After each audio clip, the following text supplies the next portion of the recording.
Del Padre, del Hijo y del Espíritu Santo. Amén.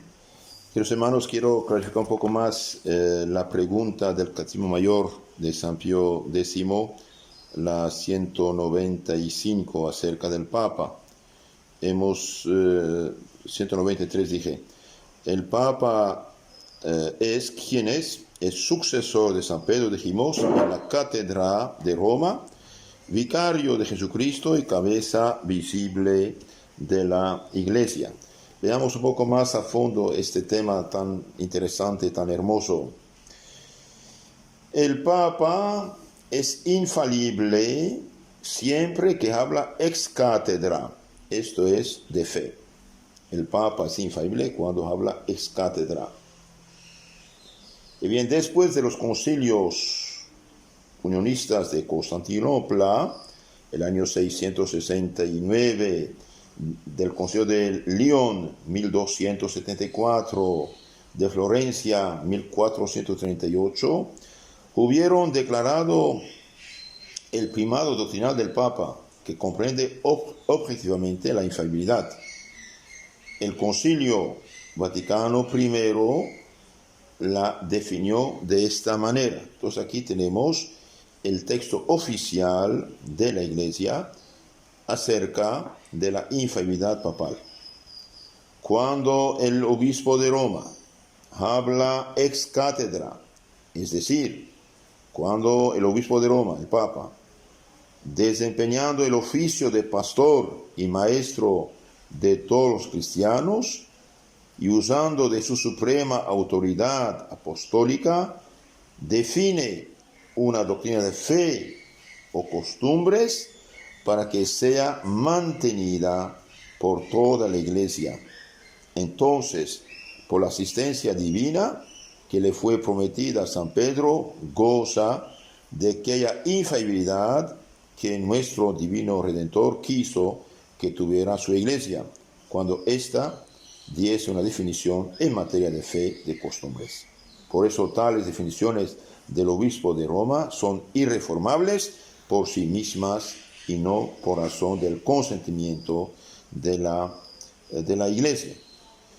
Entonces, este es algo importante, es consolador para nosotros. Cristo hizo a San Pedro fundamento de su Iglesia, es decir, garante de la unidad y solidez inquebrantable de la misma. Prometió además a su Iglesia una duración perpetua, San Mateo 16, 18. Ahora bien, la unidad y la solidez de la Iglesia no son posibles si no se conserva la fe verdadera.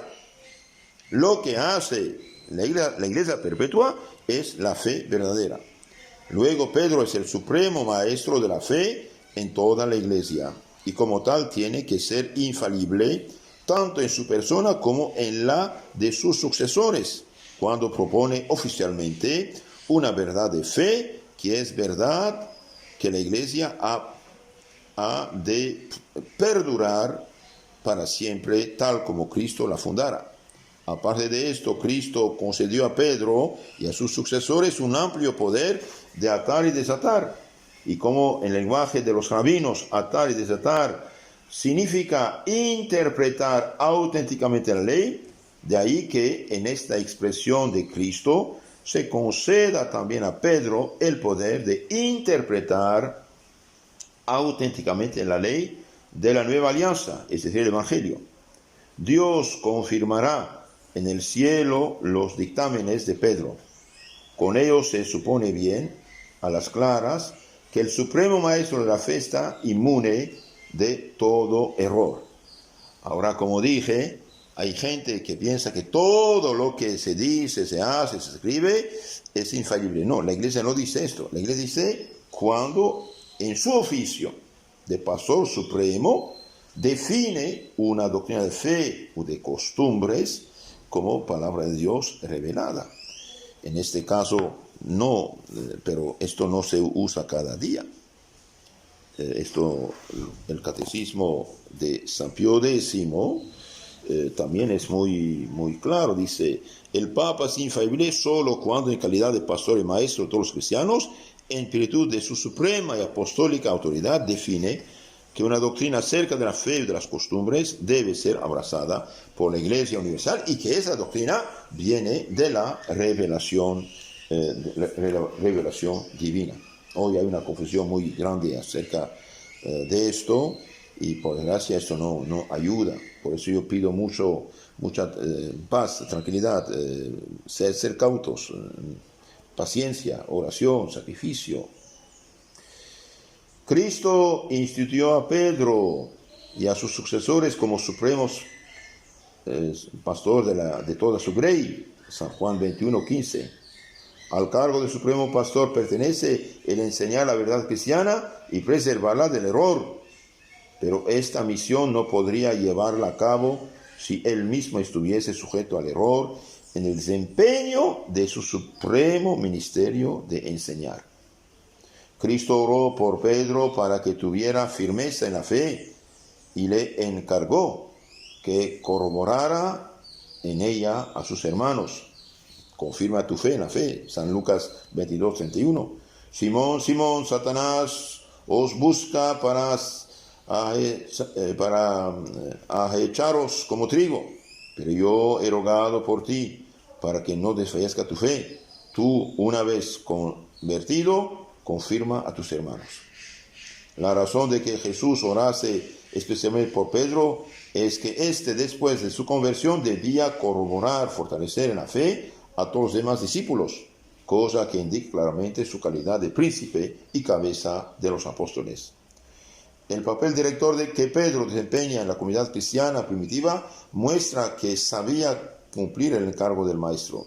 Esta frase se dirige en primer término a la persona de Pedro, pero examinándola a la luz de San Mateo 16:18, debemos referirla también a los romanos pontífices, en quienes sobrevive Pedro como cabeza de la iglesia, pues el peligro en que la fe se halla en todos los tiempos hace que sea un deber imperioso del príncipe de la iglesia el corroborar a los fieles en la fe cristiana.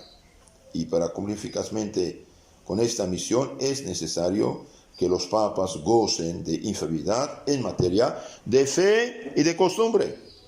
No dice de disciplina. Por ejemplo, no me acuerdo, en 1763, el papa de esta época, bajo presión de los reyes ya rodeados de masones y otros liberales anticatólicos, suprimió la comunidad, la congregación de Jesús. Los jesuitas suprimió la compañía de Jesús.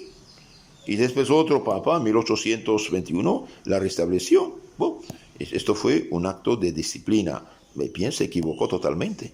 Entonces, cuando es de disciplina, bien, él no tiene la infalibilidad. Puede hacer errores y errores a veces gordos. Puede favorecer gente que es peligrosa, pero bueno, piensa que a su lado. Todos los papas que tuvimos, por ejemplo, en el siglo VIII, IX, X, no fueron maravillosos, ¿eh? Pero Dios preserva su iglesia. Los papas que tuvimos, por desgracia, en el Renacimiento, los papas de los años 1400, inicio de los 1500, bien, siguieron un poco la moda de su tiempo, el Renacimiento, el humanismo, las estatuas de los dioses paganos, bien han preparado la catástrofe que conocemos del protestantismo. Entonces, queridos hermanos, recemos por el Papa, sí, pero no ir ni de un lado ni del otro. La cosa es que infalibilidad cuando proclama dogmas de fe acerca de la moral, de las costumbres.